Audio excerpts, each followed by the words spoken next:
Il est 6h30 du matin, nous sommes sur Radio Info.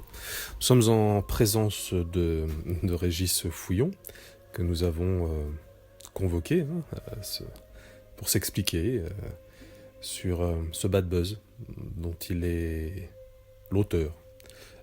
Consentant, vraisemblablement, c'est ce que nous allons découvrir. Régis Fouillon, donc ancien comédien, évidemment il ne l'est plus.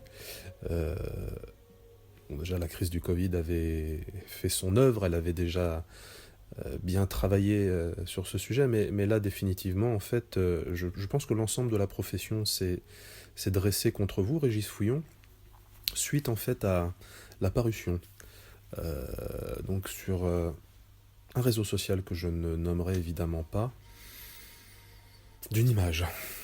L'image de l'abjection. Vous êtes aujourd'hui, Régis Fouillon, l'image même de l'abjection. Vous avez partagé... Excusez-moi. J'ai la photo sous les yeux, c'est à vomir. Pardon. Vous avez partagé, Régis Fouillon, la photo d'un jeune chaton, visiblement un chat européen, plein de vie.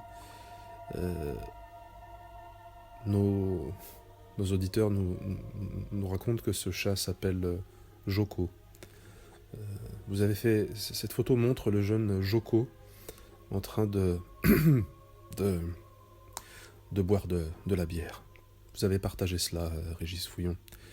Vous l'avez partagé très exactement. J'ai ici sous les yeux l'ensemble des données. En fait, vous l'avez partagé à 22h51. Et d'ailleurs, ça a dû vous plaire puisqu'en fait, vos battements de cœur étaient très élevés, nous le savons, puisque évidemment votre montre est connectée. Donc vous avez pris du plaisir à ça. Heureusement, des gens se sont dressés, se sont indignés, ont dit non, stop, on ne peut pas continuer à rire de ça. Évidemment, vos amis, entre guillemets, on rit à gorge déployée. Peut-on rire de tout ? Est-ce qu'on a envie de rire de ça ? Certains pensent que oui, mais ils n'ont pas leur place dans la société des hommes. C'est ce que je pense à titre personnel. Heureusement, et je le dis, indignez-vous, contre vous, Régis Fouillon. Indignons-nous contre vous. Et contre cette œuvre maléfique absolument terrible qui consiste à banaliser la souffrance animale. Heureusement, cette photo est tombée entre les mains de Joe Biden, qui a fait purement et simplement clôturer votre compte, définitivement. Voilà, et on l'en remercie. Voilà.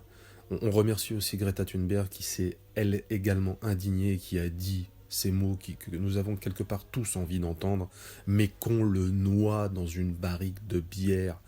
Doit-on vous noyer dans une barrique de bière, Régis Fouillon, pour que vous compreniez ? Ça, c'est ma première question. Ma deuxième question est peut-être même encore plus simple. Est-ce que ce n'est pas tout simplement l'œuvre d'un esprit malade ? Êtes-vous malade, Régis Fouillon ? Ça, c'est ma deuxième question. Et enfin, donc vous serez évidemment sommé de vous expliquer sur l'ensemble des chaînes, à la fois radio, internet, de télévision, d'information en continu. Vous devrez vous expliquer. Vous devrez vous expliquer, Régis Fouillon. Voyez, j'essaie de restaurer mon calme parce que j'ai juste envie, là, techniquement, j'ai juste envie de vous démonter la gueule. Et l'ensemble des techniciens du studio auront aussi envie de ça, parce que nous sommes tous propriétaires non, pardon, pas propriétaires. Nous sommes tous l'ami d'un chaton, aujourd'hui, Régis Fouillon. Alors, ma question sera très simple. Régis, coupable ou non coupable ?